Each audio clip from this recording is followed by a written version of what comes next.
so hello everyone. Welcome back to the channel. Thank you for joining me and thank you for always watching the content that we're putting out there. Today we have a very special guest, and as a matter of fact, this is our very first guest on the channel. I usually always do everything by myself, so I'm happy that I'm not having this conversation by myself today. So I'm all the way in Kenya, and I met this beautiful lady, and I wanted to get a chance to speak with her, so that she can share some of her experiences with us, and we can all get to learn. And those of us who are not well informed are better informed. Yeah, so let's just dive right into the conversation.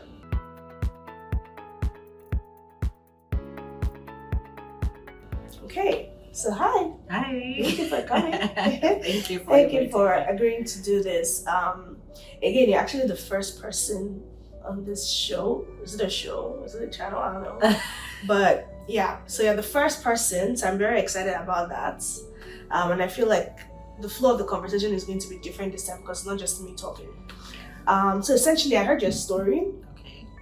From everything that I've been doing, and I really, because so here on Milky Express, we have a lot of conversation around parenting, breastfeeding, labor and delivery, and all of that good stuff. So I usually like to talk to parents, moms, dads, to get their opinions about things, to hear what experiences that they've had and everything. So that's why you're here, so that you can share your experiences with us. I have a few questions, but I'm not going to limit the conversation to the questions, so we can just feel free and just have a chat. Okay. Sure. So first of all, also tell us about yourself. Okay. First of all, thank you so much. It's such an honor to be the first person that you share with your space.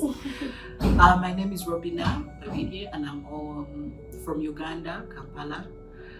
And it was a pleasure, meeting you and connecting with you. So basically, I'm a mom of two. My youngest is just 7 months now. Oh wow! And my oldest is making 6 this year. He's a boy. It's a boy and a girl. Most importantly, I'm a mother with HIV, and I know some of you on the show will ask, or the channel will wonder why. It's so easy for me to say it, but growing up as a child, when I found out that I am HIV positive, I have my twin though. Oh wow! And when we found out that we're HIV positive, personally, it kind of like hit me so hard, because the first thing I thought was we're going to die. That is one, but then also I felt that this was punishment from God. But then I kept wondering why, we had to go through all these things, and why us? Because there are so many bad people doing bad things out there, and here I am, we haven't even done anything wrong, and we're going to have this for the rest of our lives. But also the stigma and discrimination that I faced, in secondary school, in primary. In primary, I faced a lot of bullying. But then in secondary, I faced a lot of stigma when it came to like taking my medication, and I kind of like failed on my first regimen. For those of you who understand, there are different regimens that we take. I got a lot of backlash from my healthcare workers. It was so bad. I got on the second line, we call them lines, so I got on the second line. And I was on very strict supervision to 2 weeks. So I would get a refill of just 2 weeks, a space of 2 weeks. So after 2 weeks, I would go to the clinic. Relationship-wise, it was the same. If you got a boyfriend and then they found out about your status, you'd be labeled a murderer, you'd be labeled someone who intentionally wanted to kill them. And then one of them called me a prostitute because they always thought that getting HIV as a girl, you had to like sleep around with men or be promiscuous, whatever. Then so that's how my journey progresses up to my senior 6 back. I was done with my higher secondary, and I was like now going for my university. And I think that is where my turning point came in, when I got this one boyfriend who kind of like blackmailed me. And Oh wow. yeah, he blackmailed me. He wanted to like post me out there. Okay, he had started, but then he wanted to like, tell everybody about my status and everything. And I don't even know for some reason why. Even up to now, I never wondered why. But he kept lying that I infected him, and and it was so weird and crazy. At that time, that particular incident introduced me to alcohol, to weed. I did a lot of hard liquor, I did a lot of weed because I was trying to find a way of, escape. yeah. But one day I just, I was really so tired, and I chose to help him disclose. So I got these t-shirts. I had gone to Australia for a conference. I came back with this very nice t-shirt, and we were giving them out. And it had HIV positive. So I put it on, I tell my sister, take a picture of me, and I threw it up on Facebook. Wow. Yeah, I know. I also, when I recall that moment, I'm like, what were you thinking? But at that particular moment, I didn't really, have a choice, I should say. But then I was so tired. I wanted to like let loose from this guy's, clothes, and I was so tired. And so I posted it, and that's how my journey started. So I kind of like, I got some bit of backlash, but then there's so many nice comments, coming through from people. I just never knew that people were really, out there waiting for someone to give them hope, and that really inspired me, and that's how my journey started. I decided to work with people living with HIV, to support young people, but especially adolescent girls and young women. And I'm really very passionate about issues affecting young girls, adolescent girls, young women. But now I'm leaning into mothers because, like I said, my life is a journey, and every stage of my life is an experience. But I just want to ask, how old were you when you found out you had HIV? I was about 10. I was about 10 years, yeah. Right. And did you still have your mom at this time? Yeah, but at 10 years, yes, she was the one who disclosed. Yeah. Okay. So how did you feel, and what was the conversation like? So it was this one night, we were seated on a bench, and I think she really had a lot of conversations with the doctors. Then my sister had started the treatment, but then I was on sub-treat. And at that time, they always, were like, you have to wait for your CD4 to drop for you to start like ARTs, like HIV medication. So I had not yet started, but then my sister's immunity had gone so low, and she was started on ART. So they kept on like, patronizing my mom to, kind of like, to tell us, but also like if she couldn't muster up the courage to take us to the clinic and, we get a counselor to really, help us disclose. And so she called us one night, and she was like, I want to talk to you, my daughters. And we sat each beside her, and she was like, I want to tell you something, and I want you guys to feel not to feel bad. Then I asked her, what is it about? She's like, it's about our lives. And so I'm really thinking so many things. I'm like, okay, maybe she's going to tell us the usual. They don't want to give us some food, maybe our grandmother said something bad, or maybe we're going to leave the house. So she tells us that our blood is different. I'm like, what do you mean? So she's like, have you heard of so in our local language it's called Silim. So have you heard of Silim? I'm like, meaning like AIDS or HIV. Yeah. So and we're like, yeah, it kills people. It like people die. So she's like, well, not really, but so our blood has that. It has HIV. And the first question that comes to my mind is, are we going to die? And she's like, no, you will not die. Matter of fact, you'll be like me, you grow up, be grown women, give birth to your children. And I'm like, how do we give birth when we're going to die anytime soon? Like, for me, all that was coming to my mind was death. And it really kind of like took away all the happy little life that I had. I mean, I kept wondering every time, will I wake up when I'm dead? Will I Will you wake up and you're dead? And I'm dead, yes. Will I not make it to the next day? Will I finish my primary? Will I finish will I ever graduate? Will I be a mom? So I kept asking because every day I felt like I was nearing my grave. Yeah, so for me it was really a very devastating experience for both of us, me and my twin. But I mean, she kind of gave us this thing. I'm always going to be here for you. I'm always going to support you. We have each other. Just don't hide anything from me. Please talk to me. Let us share. And she really gave us really an open mind to kind of share with her whenever we had anything any questions. How did you feel about how she got the disease? Oh yeah, so I asked her at that point, how did you get it? Because for us, how did we get it? She was like, I gave birth and you guys acquired it through birth. And then I asked her, how did you get it? And she's like, it was through blood transfusion. She was very sick and I think she didn't have enough blood, so she kind of they had to she had to get a blood transfusion, and that's how.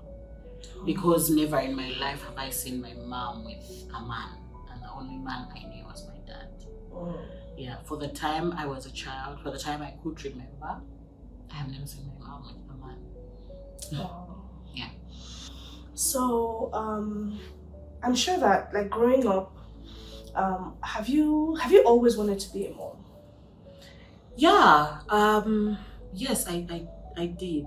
I always wanted to be a mom because my mom really gave me a very nice picture of how a mother should be, how they should be to their children. I really wanted to kind of have my own children.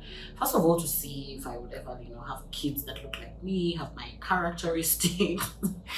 And also I always desired to have a boy with my character, and I was like, I would want to see the male version of me. Of you. Oh wow. So I really envisioned having children. But then of course, like I said, at the end of the day you were like, but how will I have children? Will I be alive then? So it's one thing that I always envisioned. Okay. So when you became pregnant, so I'm sure that first of all, in order for you to become pregnant, you probably had disclosed this to your partner, right? Yeah. How was that conversation like? So maybe just so you know, and for the people out there, is the two kids have two different dads. Okay. So the first relationship I had was with the guy. I met him at campus at the university, and we dated for 4 years. But then I think in the first year, we had really been very intimate, and I was so cautious of whether I would infect him, because I had, like I said, I was blackmailed before, and I didn't want to have the same story happening again. But at this time, your viral load is already... but of course, there's always that fear, because you have been intimate with this person for almost 6 months, and you have never disclosed to them, and you're not really sure whether even science, proves anything, because I did not even have couples that I saw that were discordant. And even when people say it, for you, you'll be like, no, I best believe when I see it happening. So it was hard for me to be convinced that you would sleep with someone or get intimate with someone and still not infect them.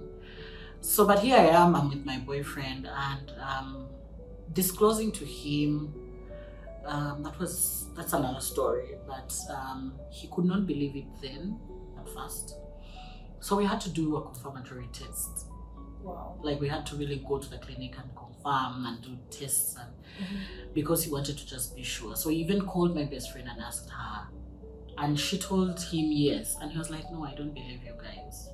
Wow. So we go to the clinic and we do the test, and he's negative and positive, and he could not actually believe. He was so astonished to the point that he asked me for some time to really think about the relationship, which was okay for me because I know even if it were me, I would be, kind of like taken aback and think about everything. So after some 2 months, he gets back to me. He's like, yeah, I'm sorry, like it was so overwhelming.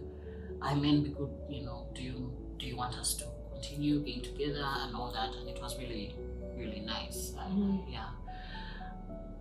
Fast forward to having my first baby and finding out that I'm pregnant. Yes, I was gonna ask about that. Yeah. When you found out that you were pregnant, what was your first reaction? And what was like, oh my gosh, I need to do this right now? What was your reaction like? Yeah, so when I found out I was pregnant, I got scared. I got scared not because of my status, but because my father had instilled this fear in us that if you got pregnant before you brought a man at home, like it would be very shameful. And so for me it was that was your concern. Yeah, that first. was my concern because I was done with school. Yeah. And I kind of like had a job, but then of course the project ended and I didn't get it wasn't renewed. But then at that time I just got scared. Like I got scared, I got cold feet. I'm like, am I going to do a better job? I felt like I was not ready. I mean, for someone who was very, very anxious, looking forward to it, I felt I wasn't ready at that time. Yeah. And when I talked to my boyfriend, he was shocked. We were all in that phase of, what are we doing? Are we ready for this anyway? And for me, the first thought that came to my mind was like, no, I can't do this. I'm not ready. I think we need to terminate it before it does, it goes any bigger or anything. And I was like, why do you want to terminate it? And he's like, I know it. I was really, really, really stuck on terminating. And I was like, we are not ready. And that's the only thing I could say. So he was like, are you not financially ready? And I'm like, even financially, I'm just there trying to, make ends meet. I've just started, And he's like, I know it's going to be a hard time, but then you know what? Let's just keep it and start the journey. Which was a good thing. I felt so encouraged. But I had to talk to my friends, especially those who were moms, and ask them, and they were like, it was like, it's a beautiful experience. My sister's experience was not all that good, but she was like, I'll be here for you. Like, I'll be here for you. And yeah, so so you decided to take the bull by the horn, as they would say. So in that case, then, what was the conversation like? So I'm sure that at this point you already have a specific clinic that you go to. Yeah. Okay. So what was the conversation like with your healthcare provider? So for me, at first I thought that when you're pregnant, there's a certain medication, like, you change to, and like there's so many processes there. But then when I went to the clinic and I told my nurse that I am pregnant, I mean, she was so overjoyed. She was like, okay, first things first, she had to put me like in records and then like change now from just being like an outpatient to now ANC, not really ANC, but like EMTCT program, like, yeah. So, oh, sorry, can you say what that means? It's the elimination of mother to child transmission. So they kind of like do not see you like any other, normal, yeah. So they just, they get you and put you in a register, and then now you're started on the whole, process of like 3 months supervision. You have to come and check your viral load. You have to do this. You have to do that, and so I waited for them to change my medication, but they didn't. And they were like, no. Like, so here for now, if you're on Septrin, we're going to take you off Septrin because it's not nice in the first stages of pregnancy. And so up to the second trimester is when you start Septrin. And the rest of the medication I was still taking. So yeah, that for me, it was that easy. And yeah, so after the first trimester, I was started on Septrin again. And they kept monitoring my viral load because chances of affecting your baby along the way are quite high. So they have to monitor your viral load. and also make sure that you're adhering to your medication. Wow. So that possibility, I'm sure that first of all, a lot of people don't even know that you can actually be pregnant as a mom with HIV and not give the disease to your child. Yeah. A lot of people don't know about that. They just think that that's the end of your life.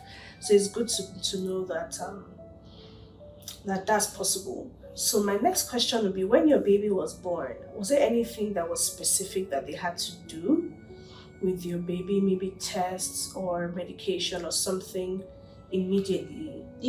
So I guess I should even first of all ask if you had a vaginal delivery or a C-section, and not because it's that important, but because I know that there are things that happen when the baby goes through the birth canal, and as against like the fluids, things like that, as against with CS. So I don't know, maybe you can educate us on that actually. Like, would there be any difference in terms of how easy is it for the baby to contract the disease if it was born through the vagina or through the C-section? So I'm really just going to say that there is no big difference. Great. Yeah, okay, because the most important thing is the mother, if you're suppressed, because when the baby is born, there could be like a transmission of blood through the umbilical, cord. And that process, if you're not suppressed, your blood might go into the baby and, they causes infection. With normal delivery, vaginal delivery or Caesar. Yeah. So for me, the firstborn was a vaginal delivery, and then the second one was a C-section. Yeah. Okay. But before birth, you are educated, like you were told. Of course, I didn't have the privilege to be told that, but I knew that I was supposed to give my baby nevirapine. So you were given a nevirapine syrup, which you give your baby for the first 6 weeks from birth. Okay. And that nevirapine syrup is a preventive syrup for the baby. Okay. So for mothers living with HIV, every mother who is going to give birth is given that syrup. Excuse me. And then also before or maybe during birth or even after, they kind of like emphasize the mode of feeding. What are you going to feed your baby? Are you going to give them breast milk? Are you going to give them formula? And so you choose. At this point, did you know that breastfeeding was an option? Yeah, it was. I knew it was an option because I was educated. I was told. And so that doctor asked me whether and just so you know, I wasn't getting ANC from the same clinic. Oh. Yeah, so I was getting ANC from another hospital. So my clinic does not offer ANC services. It just does the HIV part. And then I was getting ANC from another hospital while I'm getting that. Got it. I know it was crazy. Yeah, can you imagine how many appointments you had? Yeah, so in a week I would have like 2 appointments all the time. So I'd go to the clinic and then on the next day I go to and it was really, and they were all in the different locations and it was quite a distance and it was just so bad. But so I had to be asked between breastfeeding and formula. Why is because, like I said, we have rules. So it's either you exclusively breastfeed up to 6 months or you give formula all the way. Okay. Can you tell us why it's not advisable to have both formula and breast milk? Okay, so like I say, chances of you infecting your baby could be high, and they don't want to give space to any risk of transmission.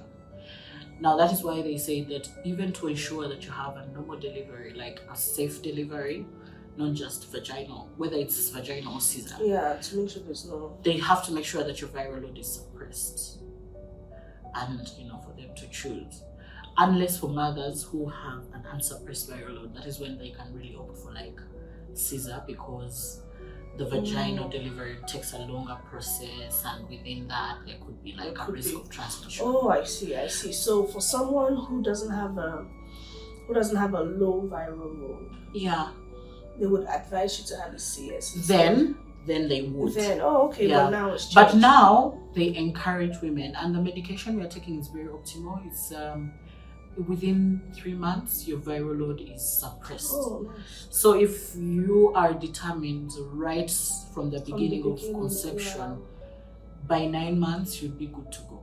Okay, and they want to give mothers an opportunity to have a vaginal delivery so that they don't go through, the C-section. It also kind of like limits your chances of having as many children as you want. And also, just to really give you an experience of having a vaginal delivery and, just that bond with your baby, unless, other factors come. So for me, back to the exclusive breastfeeding, because we could not mix. So maybe just in a layman's language, so when the baby's stomach is very, fragile. Mm-hmm. And inside, if you give it new stuff, it goes through a series of changes. Yeah. Now, when you add something new, it will now have to start adjusting and readjust and everything. So it's like when you rub your hands together, there's that friction that you get. But like if you do not do it excessively, you can still take it on for a long time, so the hands will get used to that. Yeah. Now when you keep adding more force, now the friction gets until you feel there's a burning. Yeah. So it's the same thing with the baby's tummies. So when you're exclusively breastfeeding, it will adapt to the breast milk because it is easily digestible. Yes. And everything. Now when you add in formula, you're giving it a lot of work. So when it keeps digesting, at some point there will be some bruises because it is digesting heavier milk. And when it gets those bruises, they have wounds. And maybe when we go back to the basic science is how does one get infected? And I remember we used to talk about through syringes, through sharing keys or something. So the science within the sharing a kiss with an infected person comes through that. If I am not suppressed and I kiss someone who probably has a wound in their mouth, on their lip, on their tongue, chances are that I might infect them. If I am not suppressed and I have sex with a guy who is either unprotected, my vaginal fluids are going to have the virus and I will infect him. The same thing with the mothers. If you're not suppressed, your breast milk will have the virus and will infect the baby because there will be that rubbing and there will be wounds involved. So essentially, if you are not suppressed, you will not be advised to breastfeed. They'll just tell you to start the baby on formula right away. But then, like I said, the healthcare workers do not want to deprive you of that opportunity to really bond with your baby. So they will encourage you to take your medication, and then you can now really breastfeed as much as you want. Now, for me, in my particular case, I could not afford formula, so I chose breast milk, even when I thought that would be like, kind of like a risk, which I was not really worried about because I was sure I was adherent. But this is my first child, and I'm doing everything like the first time. So I'm trying. It's like I'm experimenting on my first baby. And the only prayer I have is I hope everything goes well. So I chose exclusive breastfeeding, and I chose to do it up to 6 months, and then I can start winning with the baby. Oh, that's so interesting. That's so interesting, and that's just such insightful conversation. So at the point where you weaned off your baby, and I think that I'll say at the point of weaning and even up till now, what are first of all, do you still have that worry like anything can happen or there's still a chance that I can infect my child? Do you still have that worry? For the older one, no. For the younger one, yes. Okay. But I think for the younger one, my worry is kind of like reducing because I wanted to actually give this other one an opportunity to breastfeed up to like a year. But I'm a single mom, I'm working, I'm not going to be there all the time. Yeah. So particularly this time, like I'm in Kenya, it's like a whole week, here, and I've been up and down, I've been moving, going to field work. So I give her the breast today, and then the next morning I'm not there. So she kind of like, gives a hard time to the people I live her with. And even if I come back, I'll be like, it's just going to be like 2 weeks, then I have to go back to field because I'm looking for money.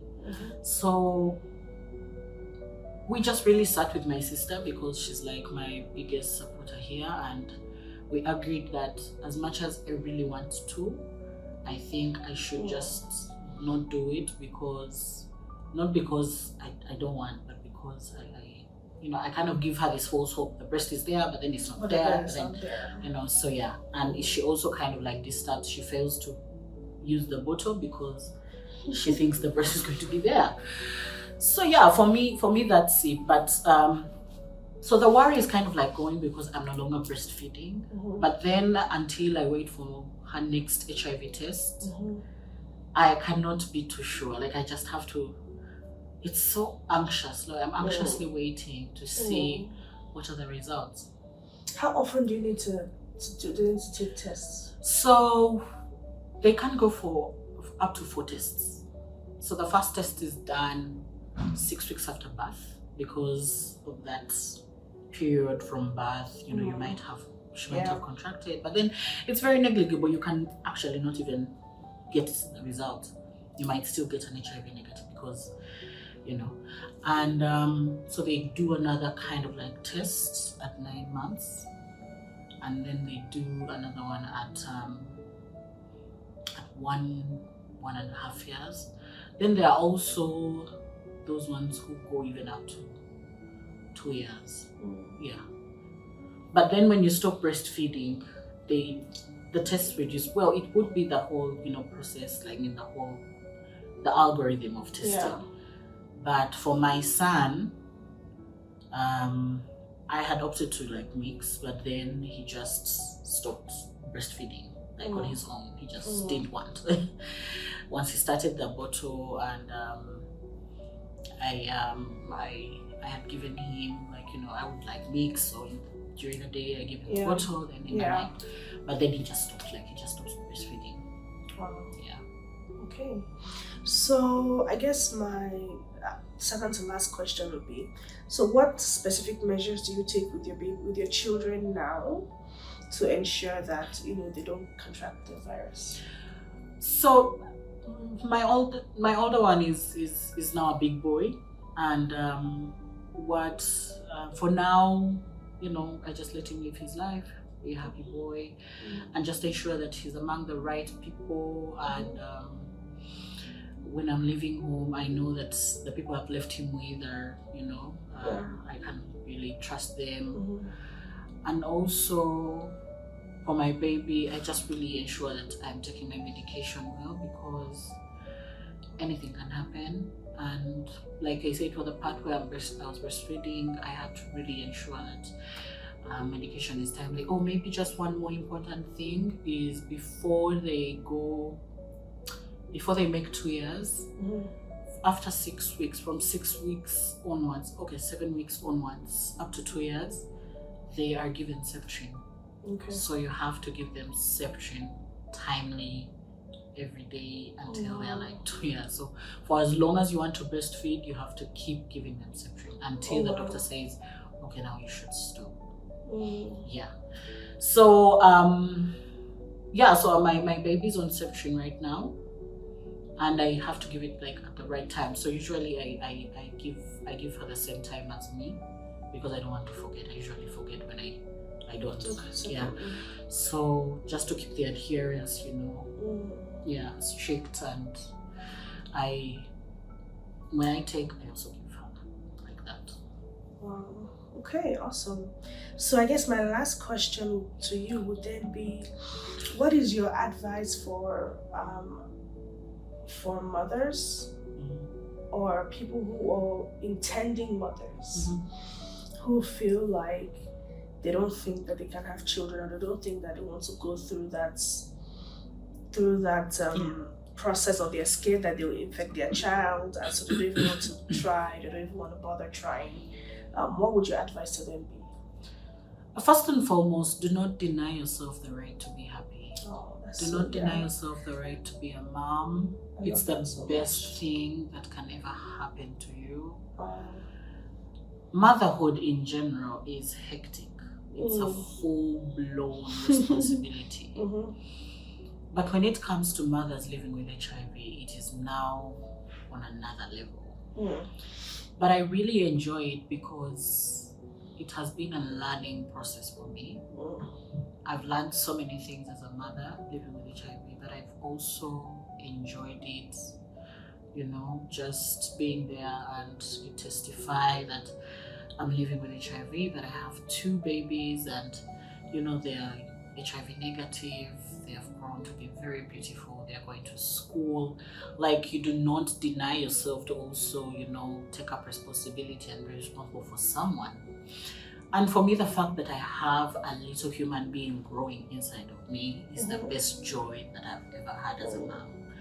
Like, just being there, you feel those little kicks, you feel that, because I always looked at the ordinary moms. I don't want to say normal moms, the ordinary moms who do not have HIV, and I kept wondering, will I also feel that? Will I also get that? But yeah, I mean, like right now, I can get what they get. I know we have rules, but who doesn't? Who doesn't? So for me, if I have the opportunity, if I have a uterus, if I have a vagina to push this baby, if I have good medication, if I have good doctors, then why am I depriving myself of that right? But then also for me, maybe out there to the mothers living with HIV, sometimes, especially the single moms, sometimes things can get so overwhelming. And I'm speaking from experience. I get so overwhelmed at some point. But if you have someone out there that you feel is like your biggest supporter or your strong pillar, reach out to them.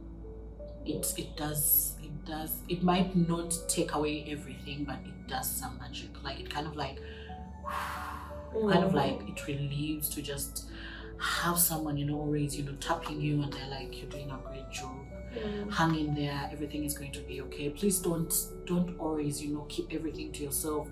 You will run mad. But yeah, I really encourage mothers to just be adherent, be positive. My young moms out there, just, you know, you're doing an amazing job, and above all, let us trust in the Lord. I mean, I wouldn't be sane if I didn't have the Lord on my side. There are some moments that I sit back and I remember, I'm like, I wouldn't have gone through this if it wasn't for the Lord. Like, yeah. So yeah. Wow, this has just been so precious. Thank you so much for sharing your story with us. Thank you so much for sharing your life with us. Just learning, like you have said, being a mom already is a very strenuous, difficult, and stressful process. And then being a mom that's living with HIV is another, like, it's a different ball game. But thank you for sharing that information with us. Thank you for teaching us the things that we didn't know. You know, thank you for showing us that you can actually live a very normal life. Like, I mean, I'm beautiful, guys. Exactly. You can actually travel the world, have a good time, live a very long. I have actually traveled more than my family members. See? So you have a very full, healthy, and maybe just for the people out there, like, currently I'm trying to really support young mothers to really, you know, just not how do they call it, like, you know, you give up on yourself because I'm a mom, I'm trying to make things work. Don't give up on yourself. Like, love yourself first, and then it will help you love your babies more better. And better. And for me, that has really worked for me. Like, I try to make sure I look beautiful. Like, when I go out there, I kind of like smile. Like, you know, I get. That's why I always smile. Beautiful dimples. Thank you. So yeah, I find the good things in some things, and what I feel I cannot change, I let go, because it's going to like keep on straining me and emotionally draining and everything. So what I feel I can't change, I will do my best. What I can't change, I will figure it out, you know, when I feel like I have like an idea of how to do it. Yeah. Thank you so much, Rubina. This is so precious. Thank you so much. Yeah. Thank you guys for watching. This has been great. I can't wait to see your comments, read your comments. She's also going to read your comments and she'll respond, and we'll respond. And I look forward to sharing much more amazing content around parenting, motherhood, labor and delivery, breastfeeding with you. Thank you and have a great rest of your day. Bye.